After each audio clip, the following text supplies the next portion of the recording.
Welcome back. One Bills Live. John Murphy, Chris Brown, and a special guest in our side studio. Happy to have Hall of Famer Bruce Smith. Welcome back to Orchard Park, Bruce. Good to see you. Always Hey, good to you're be back here as a legend of the game. You will be on the field Sunday, right? Am I a legend? You are a legend. There's no question about it. Yeah, I think you qualify. The list of legends is not that long, and you might be right at the top of the list.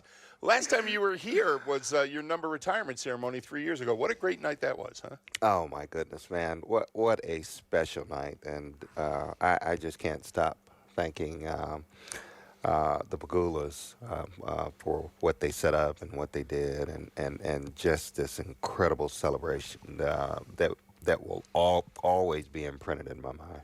I know that among the duties that you have been entrusted with this weekend in your various appearances around Western New York and here at the stadium is to kind of take on the old line that Marv used so often with you guys as players, which, where else would you rather be than right here, right now? Are you kind of taken aback a little bit as to how iconic that statement has become? And do you think back to maybe the first time you heard it from Marv's lips as a player?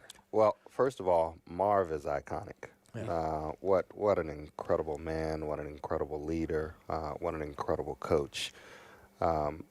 He's the one that propelled this team to its legendary status. He and Bill Polian and obviously Mr. Wilson and so many others that were here with the organization. But it was just incredible. The group of leaders that were assembled here that taught us how to be pros. They really cultivated us and brought guys in that were additions to the team that just fit right in. And that's what made this organization and this team special during that era of football. Hey, Bruce, Marv's arrival sort of timed out perfectly with your career, right? I mean, you had been here a couple of years, and the Bills were sort of floundering for a year or two, and then Marv shows up, and everything changed after that, including with you, it seems, huh? Yeah, that maturation process really didn't take hold and start unfolding until Marv got here.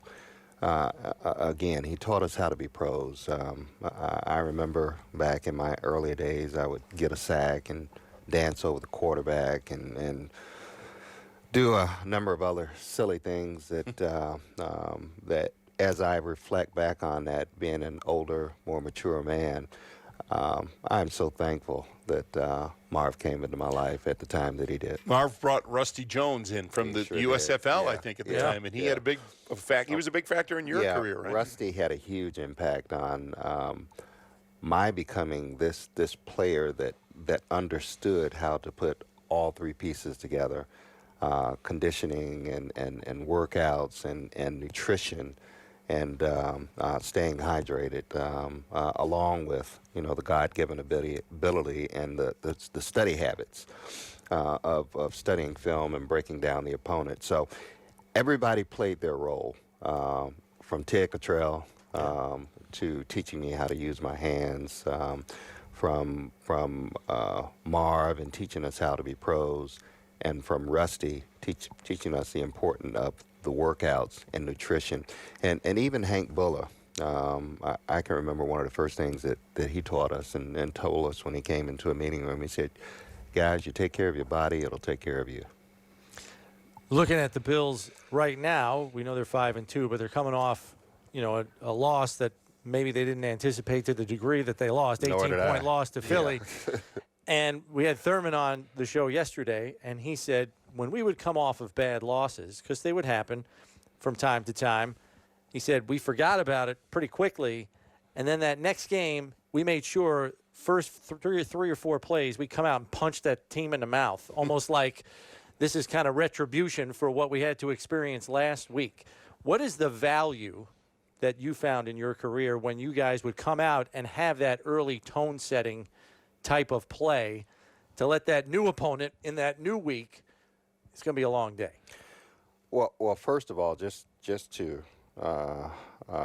look back at the last game, you have to understand when you're in the position that we're in right now, to get over that hump and to be considered as one of the better teams in the league, you got to protect the house.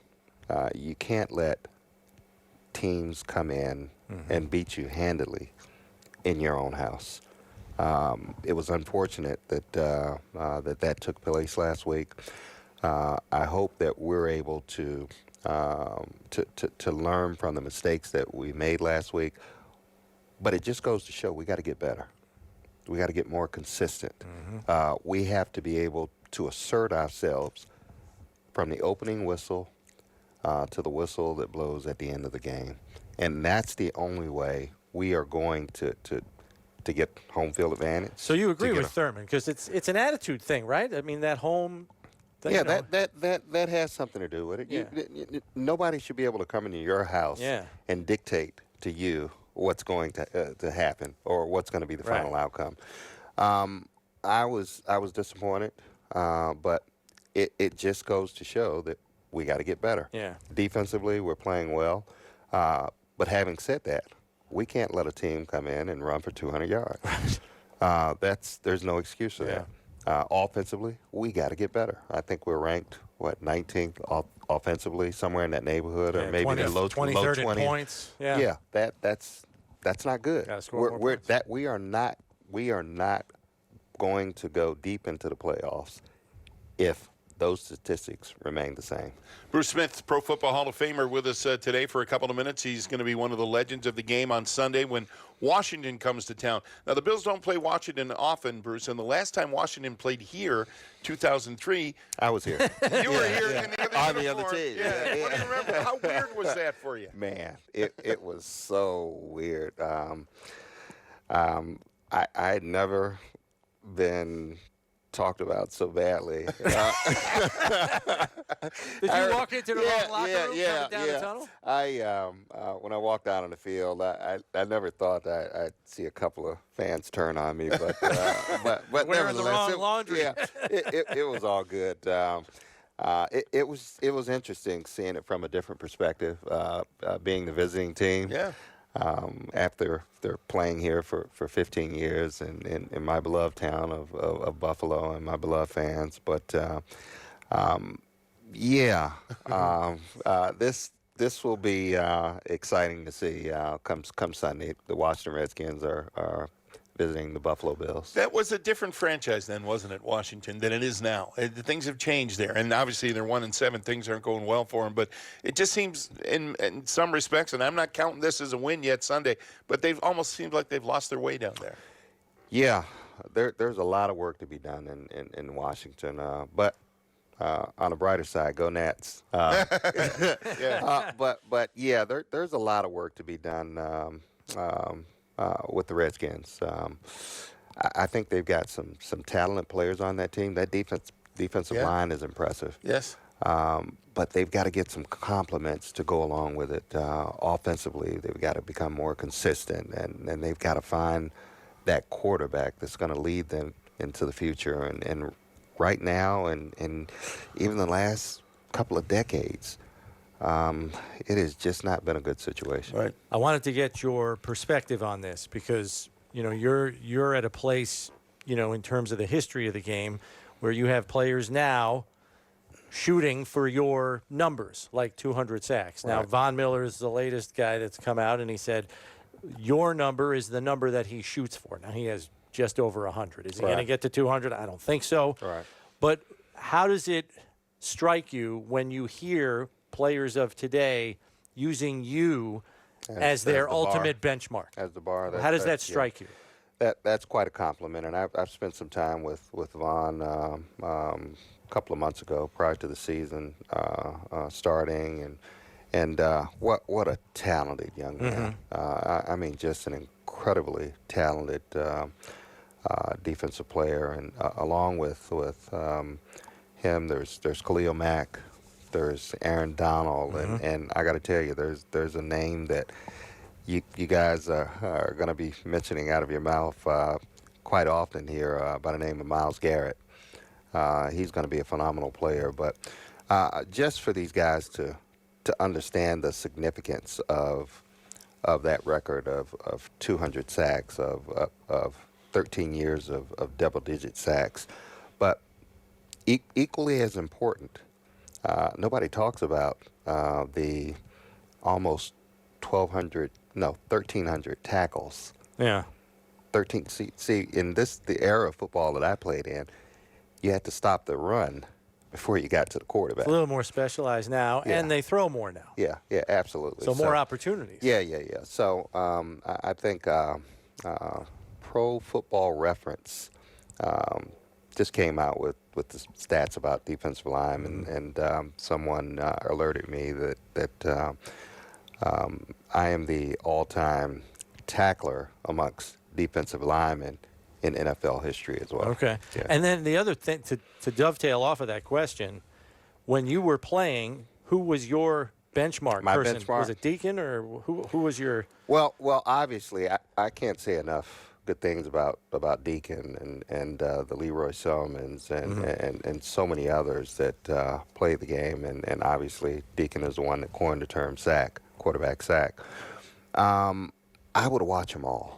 Okay. And Deacon was a very close friend of mine, but I would watch them all. I would even study film on Reggie. I'd study film on Lawrence. I'd study film on all of the great ones to see if I couldn't add something that they did that I could add to my repertoire. Except the head slap.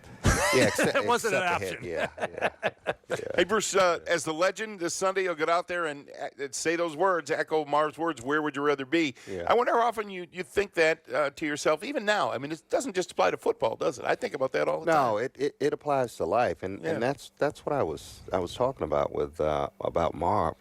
Marv, when he had us in those group settings, the team meetings, and the one-on-one sessions, he wasn't necessarily talking about football. He was talking about life. He was teaching you life lessons, and it just happens to be in that setting of playing football, being on time for meetings, having a pad and something to write with so you can jot down notes, paying attention to details, studying your opponent.